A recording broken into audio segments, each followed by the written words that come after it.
Beste DenkTank-luisteraar, welkom bij deze speciale editie van DenkTank, de podcast. We nemen deze uitzendingen op vanaf Amsterdam Business Forum in Amerslive. Ik ben Hans Jansen en ik ben vandaag niet de host. Dat zijn Christ Kolen en Jesse Geul. Zij gaan in gesprek met een aantal sprekers net nadat ze van het podium zijn gekomen op Amsterdam Business Forum. En je hoort nog een stukje audio van hun talk. Veel plezier bij DenkTank, de podcast vanaf Amsterdam Business Forum. So most billionaires, in my view, are quite pathetic. You know, they engage in an enormous amount of tax avoidance and tax evasion. They don't even pay their fair share. And then their philanthropy is just silly. They pay $400 million, as someone recently did, to get their own building on the Harvard campus. I was like, it's so shallow, right? Helping leaders and professionals of the Netherlands and beyond to become even better at their work. That's what we're trying to achieve at DenkTank, the podcast of DenkProducties. Ladies and gentlemen, my name is Christ Kolen, host of the show, and I'm here together with co-host Jesse Geul. We are recording live from Amsterdam Business Forum, the biggest leadership conference of the Netherlands. And we are honored with today's guest. He is an historian and well-known author at The Correspondent. He has published no less than 5 books on history, philosophy and economics, all packed with thought-provoking ideas. And his 2 most recent books, Humankind and Utopia for Realists, were both New York Times bestsellers and have been translated in more than 40 languages. You must have guessed it by now. Of course, I'm talking about the one and only Rutger Bregman. Rutger, welcome to the show. Thanks, man. Good to be here. I've been following you quite closely the last 5 or 10 years, and your fame is growing and growing. And at the first place, you are a writer. So my question is, what is it like for you to be on big stages like today at Amsterdam Business Forum? Well, I was a little bit nervous actually this morning. It was manageable, but this was the first time that I was going to talk about my new book that will be published next year. So yeah, that was a little bit nerve-wracking, but I think it went well. And yeah, it's just a fascinating audience to talk to, right? People who are really in a position of privilege, of power, who could really make a difference with the ideas that you share with them. So that also feels like a certain responsibility. You get the stage, then you have to make sure that you actually use that time well. Yeah, I can understand. Can you maybe, because your talk today, I think the main theme was a waste of talent, and that's the biggest waste of our time, you said. But for the people who are listening and didn't see the show, can you tell us a little bit about this subject? Sure, yeah. I had come to this realization that indeed the biggest waste of our time is the waste of talent. There are so many smart, privileged, talented people who currently work in jobs that just don't add much value to the world. And we've got the clear examples like people working in the tobacco industry, you know, who are actually destroying other people's health. Or you've got the examples. Yeah, you said killing and during your talk. I mean, that's basically what it is, isn't it? I mean, you're making people addicted and then they die. I mean, not very great. But there are also, you know, examples of people managing other people who don't actually need managing, writing reports no one's ever going to read, starting businesses to sell stuff that people don't really need anyway, or that mainly cater to the needs of really rich people, you know, and all their superfluous needs. So yeah, there's an enormous amount of talent, because if you think about it, if these people would work on problems that actually matter, they could make an enormous difference. And so the antidote to this waste of talent is what I call moral ambition. It's the combination of 2 things that usually don't get combined, which is on the one hand, idealism. You really want to improve the world. And on the other hand, ambition. You want to do as much good as possible. So yeah, my talk today was about applying the mindset of an entrepreneur to solving the world's biggest problems. Very interesting. And my question is, what this is a big idea, like all your books are about big ideas. And how do you find your big ideas? Well, usually the next book comes out of the frustrations of the previous book. So I started to realize after a while, you know, my last book, Humankind, was about how most people deep down are fundamentally decent. and that a hopeful view of human nature can really change the world. I still believe that, but I've also seen that it can make some people a little bit lazy. If people are fundamentally good, then maybe, things will turn out to be all right in the end. And we don't have to worry all that much about some of the world's greatest problems. It can make people complacent, if you get what I mean.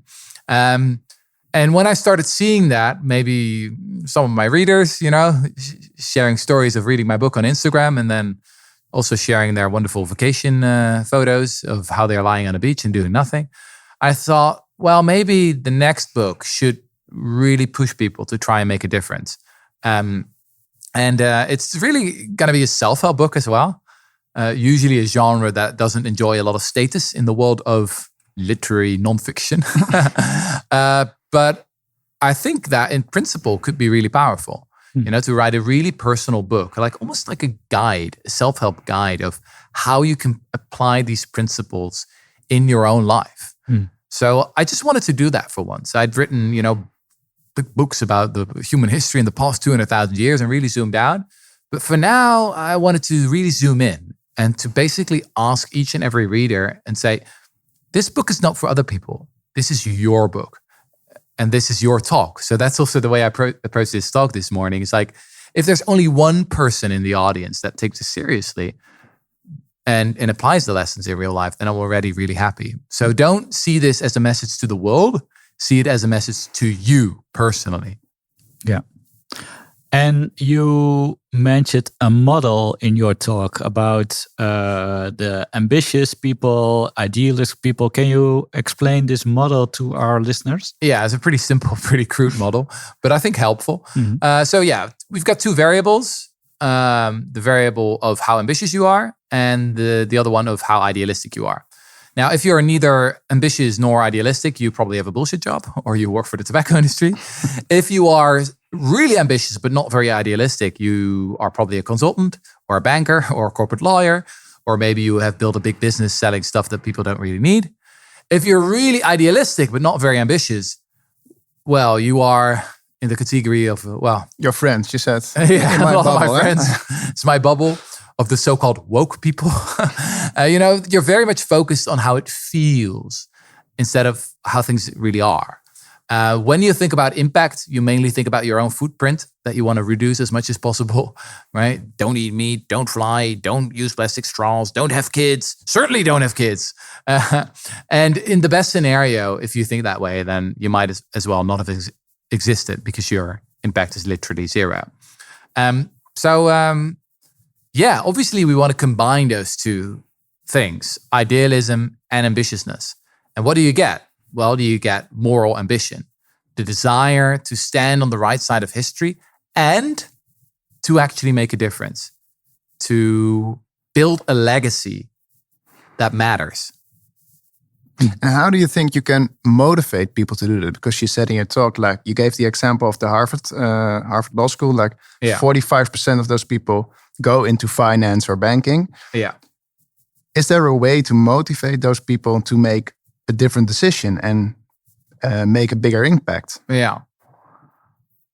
So the biggest prize in this world is not money, but status. In the end, that's the most important thing for everyone. Whether you're rich or poor, young, old, men, women.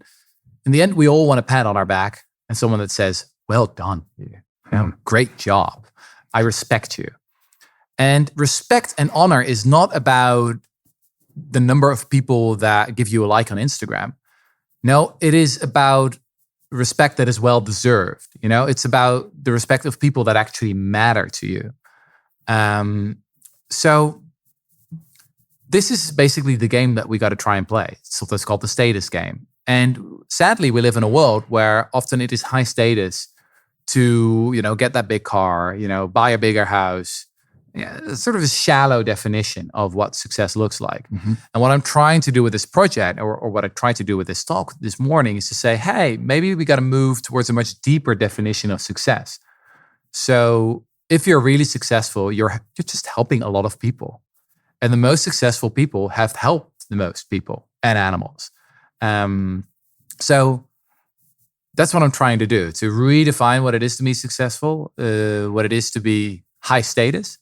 So yeah, that people will actually look for something different in their careers and in their own lives. And do you also see like a change with the new generation, that the definition of success is changing? Or do you think, I mean, you're a historian, is it the same as always? Is it like people are ambitious when they're young, and then you said when they're 30, they're lost? Yeah, I think the problem is, and obviously this is a generalization, right? And there are many exceptions, but in general, you could say that Gen Z is much more idealistic than previous generations, and more idealistic than people were 20, 30 years ago of the same age. And there's a lot of evidence from different polls, that we really do have. Gen Z is the most progressive, most idealistic, in many ways, most radical generation. If you look at protests, for example, I mean, just 10, 15 years ago when I was a student, there were very few youth protests. There was one that I remember of, the Langstuderbute, maybe you joined as well, when the government was threatened to cut our allowance. And that was the biggest one back then. There was no protest against racism, no big protests against climate change, no big protests against sexual harassment. All of that is new. So that this generation is idealistically much more radical. But the problem at the same time is that ambitiousness has gone out of fashion. So when young people think about their career, they often start thinking about how their own passion, how it feels to them. They hire a job coach, to sit on the sofa and think really deep, like, oh, does this or that feel good to me? And, part-time work is very much in fashion as well. So yeah, work less, be mindful. And I sometimes see the reasons, right? And for some people, that is the right answer. But for a generation as a whole, I think it's a little bit sad. We want to combine that idealism with ambitiousness. So yeah, we do want people to work for 80 hours a week, but on saving the world, right? On actually doing really good stuff. So you're trying to redefine the image of success, moral ambition. Yeah. So we also need new role models. Yeah, absolutely. And you also mentioned a few. Can you tell us a bit about the new role models? Sure, yeah. I mentioned a couple of them. So one of them was Rob Mater. He's the founder of the Against Malaria Foundation. He was a super successful consultant and manager for 20 years, actually built this great career. He went through Cambridge, Harvard Business School, and in many ways, his story was a pretty standard one. Just a really lucky, privileged, smart, talented guy who does very well.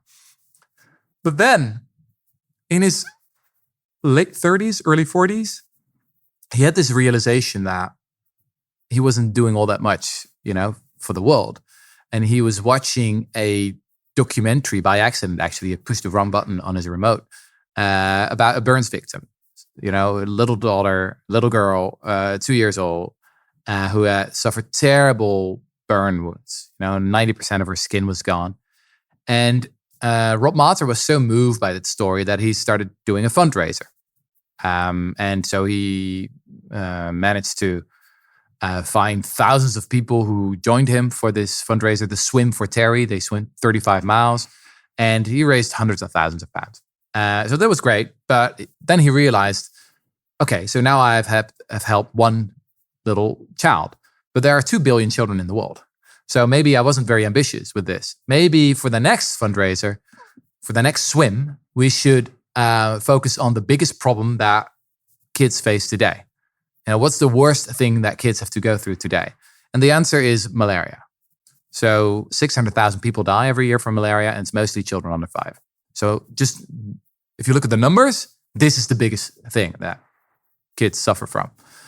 And then what Rob did is he applied his entrepreneurial mindset, all his skills that he had developed during his career, on building the most effective anti-malaria charity out there. And very quickly, actually, he was at the Global Fund in Geneva, which is like this huge organization of rich countries, development aid organization. And they said to Rob, do you realize that, you now have 100,000 participants? This is the biggest anti-malaria movement in the world. And he said, oh, great. Let's go. This is just the beginning. And ever since, they've raised around $500 million. And it's estimated that the Against Malaria Foundation has saved more than 100,000 lives. Mm-hmm. So yeah, the Swim for Terry was great, but this was 100,000 times better. So more is more. Yeah. Right? Not less is more, but more is more. That's the mindset we got to adopt, and which will be very familiar for most entrepreneurs, right? If you make more money, you make more money. So in the world of money making, less is not more. Less is less, and we need the same mindset when we try to do good in this world. When you mentioned the examples like this one, I was also thinking about Bill Gates and his Bill and Melinda Gates Foundation, which is a bit different, I guess. But I'm wondering about your view on the activities of Bill Gates at the moment. Well, I'm super underwhelmed by most billionaires. So most billionaires, in my view, are quite pathetic. They engage in an enormous amount of tax avoidance and tax evasion. They don't even pay their fair share. And then their philanthropy is just silly, right? They have this fragile ego, and then they pay $400 million, as someone recently did, to get their own building on Harvard, right? On the Harvard campus. I was like, it's so shallow, right? It's like pathetic. I pity these people, to be honest.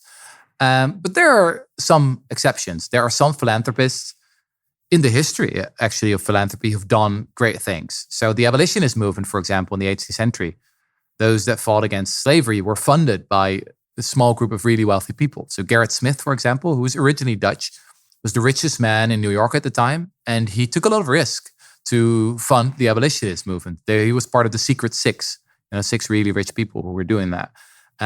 So that's my message to the billionaires out there, if anyone's listening. Be the moral equivalent of the Secret Six today. And there are a lot of valid criticisms of someone like Bill Gates, but I think that in general, what he's doing is it's a blessing to the world. You just got to admit it, because he's focusing on things that are super unsexy, that are extremely neglected, that no one else is doing. Even progressives and leftists in rich countries, they don't give a shit about malaria. They don't give a shit about tuberculosis. Sorry, but that's just the way it is. If I asked my friends, or my peers in my bubble, how many people die from tuberculosis? They've got no clue. They're like, does it still exist? Yeah, 1.5 million people die from it every year. 1.5 million. And yeah, the Bill and Melinda Gates Foundation is now spending, $400 million in developing an old vaccine that the pharmaceutical industry was ignoring. As I said in my talk today as well, I would much rather live in a world where we don't need Bill Gates. But I'm not in the business of shaming those people when there are so many other people to shame who don't do anything. So it's like a renaissance of the I don't know. Abolitionist. Yeah. So that's also like a new definition of success for billionaires. Like do something different with your money. Yeah, do something for which you will actually be remembered by. Let's be honest. There are a lot of rich people in this world. And in the past couple of years, I've met quite a few of them. And so many are so boring. They're just really good at one particular thing that made them successful according to the standard definitions of success. But, they've built this company. If they wouldn't have done it, someone else would have built the same company, right? So they're just not really that special. And then they make a lot of money, and then they die, and they give it to their children, and their children are utterly spoiled and spend it on crap. And then they die as well. And history doesn't care, right? They won't be remembered by anyone. But there are exceptions. And if you wake up to that realization, if you are really looking for the low-hanging fruit, or for the gap in the market of doing good, you can make an enormous difference and build a legacy that matters, as I mentioned earlier, and really do something that you'll be remembered for. You're now writing on your book, and moral ambition is something that I think a lot of young people can take this concept and live the moral ambition. The people in the audience today were not particularly young. Well, there was someone who was 15 years old. Yes, right? But what would you say to someone who is now working at a corporate or has a steady job? What do you hope that they take from your talk today? Yeah. So it cuts both ways. Yes, on the one hand, maybe you're stuck, right? You've got your mortgage, you've got your children, you've got your whole social life, and you find it really difficult to quit. But then on the other hand, you're much more experienced, have a much larger network, for example. So the impact you could make if you would really shift your focus would be much bigger than someone who's 25. Right? So the opportunities you have are much more significant. And I think that actually, especially people over the age of 40, 45, maybe in particular when they've become financially independent, they've got enormous opportunities. And there were quite a lot of them, I think, in the audience today. So I hope to be receiving some emails from people a couple of years from now who said, well, I listened to your talk. Now I've I get it. quit my job and I've done this. Well, there were already a few people who came up to you and said, like, you inspired me to do something else. So I think you But inspiration is often air. Yeah. You know, it's like it's not about awareness. It's a necessary first step. Yeah. Let's take a positive view. That's true. But it's for me, it's really about actually doing it. Yeah. And like your new book when it's coming out, and you compared it like the last book, Humankind. Mm-hmm. You said it was like a warm hug, and the new book is going to be a cold shower. Yes, that's what you said. And I think maybe part of the success is that it was a warm hug. It was a hopeful book. What do you want to achieve with your new book? So I think I got to measure the success of that book, not in terms of how many copies I've sold, which is an important metric, obviously, because you want to reach people. And sure, you want to create awareness. But more important is, do I reach the right people? And do people actually make a change in their lives after that? So that's going to be the metric that I'll be focusing on. Yeah. And as I hinted at earlier, also currently in the process of thinking, could we maybe build a movement around this? Could we build an organization around this? Because it's so much easier to do it together, to talk with like-minded people who are also thinking about, I do actually want to be more morally ambitious.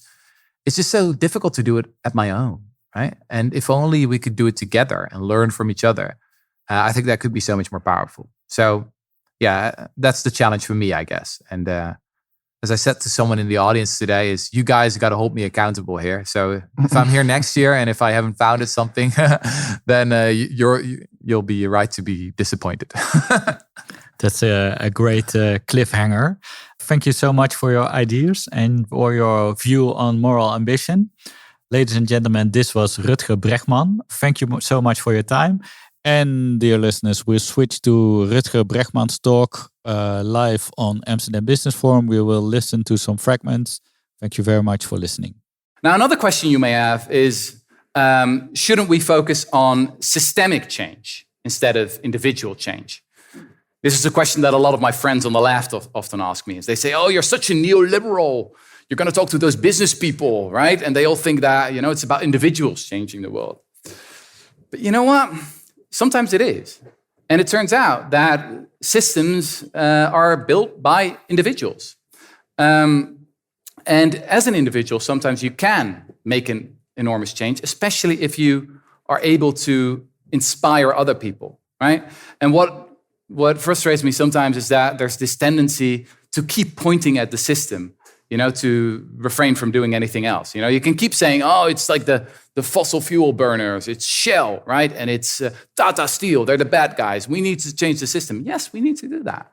But you can't use that as an excuse not to do anything yourself. So this is crucial. Moral ambition is not about pointing fingers. It's about taking action yourself, right? We all love change. We all say, yes, we want change. But then when we ask who wants to change, it's like, and who wants to lead the change? Well, that's even more difficult, I guess. Nelson Mandela said in the last year of his presidency, he said, one of the things I learned in my life, in my career, is that it's sometimes quite hard to change the world, but it's so much more difficult to change yourself. So if you can change yourself, then the world, is a piece of cake after that. And let's also keep in mind here something that Margaret Mead, the anthropologist, once said, is that we should never doubt the power of small groups of thoughtful, committed citizens to change the world. Indeed, it's the only thing that ever has. Again, this is a quote that is often used by starry-eyed idealists to say, yes, we can change the world as a small group of idealists. But I think this is actually a really brutal statement. It's a really brutal statement. What she basically says here is that most people don't change the world because most people just do what other people do. Right? We are herd animals. We just copy each other. We more or less dress the same. We more or less behave the same. So surely we're not going to change the world, most of us. But there are small groups of people who are often a little bit weird who really make the difference. So the great investor, Peter Thiel, once called these groups of people cults, right? Who are deliberately weird. And yes, I think that there are lots of great examples here. So the Quakers, for example, who led the abolitionists in the British 18th century, well, they were almost like a sect. But that's how they really made that difference. Now, obviously, Peter Thiel has answered this question. So what's the opposite of a cult? We all know that, right? It's a consultancy bureau, right? It's you don't really have any own vision. You just hop from company to company. Anyway, you don't be afraid to be weird here. Join a cult, start one your own. That's the way you can really make a difference. Some people may then think, oh, but that means that you have to be really rich or really powerful. No, that's not the case. If you think about the abolitionists, or if you think about the suffragettes, who fought for the women's right to vote in the 19th century, were they the most powerful group in society? No, they weren't. Were they the richest group in society? No, they weren't. So it was really about the power of the idea and about the power of the commitment that made all the difference here. Now, finally, you may think, Rutger, this all sounds very well, but I'm just not that kind of person. I look at these interesting historical figure you cite, Rob Mater, he seems like an awesome guy, but that's just not me. I wasn't born that way. And then I've got one really important final message for you, which is that moral ambition is not a character trait. Moral ambition is not something you're born with. Moral ambition is a mindset. Or more importantly, it's a contagious mindset. It's an infectious mindset. For one of the chapters in this new book I'm writing, I was looking into the psychology of resistance heroes during the Second World War, which is probably one of the most clear examples of people who are really morally ambitious, right? Who had the courage during the Second World War to risk their own lives to save other people's lives, to save and help the Jews. And I was fascinated by this question, is there such a thing as the psychology of the resistance hero, right? Is there something that they have in common? And it turns out that there's been a lot of research in this area, hundreds of interviews with resistance heroes, and researchers haven't been able to find anything. There's no such thing as the psychology of the resistance hero. It was basically a cross-section of the population. If you went to an award ceremony in Jerusalem, where people were being honored with the award of Righteous Among the Nation, right? The Yad Vashem, the famous award. It was as if you would have just stepped into a train, right? It was just a cross-section of the population. There wasn't anything remarkable. People could be rich, poor, young, old, highly educated, very little education. So that was really striking. But then when they did some more research, they did find that many of them did have one thing in common. There was one factor that predicted very well whether people would join the resistance, yes or no. It was pretty simple. It was, were you asked? So most people who joined the resistance were simply asked by some other people, like, can you help? Can you join this? Can you actually do this? And then in 96% of all cases, people said, yes, I can do this. And often they started small, maybe they started with, distributing illegal newspapers, but then it grew. So no one starts with saying like, okay, let's hide 10 persecuted people in my attic. But it starts growing. Once you start walking the path of moral ambition, you'll realize that you can become a radically different person. So, as I said, moral ambition is not a character trait. It's not something you're born with. Moral ambition is a mindset. It's an infectious mindset. And if there's anything I've hoped to do today, maybe if there's just one person in this audience today that I've managed to infect today, then I'll be very, very happy. Thank you very much. Thank you for listening to this episode of DenkTank, the podcast from DenkProducties. This conversation was recorded on Amsterdam Business Forum, the biggest leadership event in the Netherlands. The 2024 edition of Amsterdam Business Forum will be held on the 27th of September and will host fabulous speakers as Adam Grant and Brené Brown. For more information, go to denkproducties.nl. For now, thanks again for listening and don't forget to subscribe. Hope to see you next time.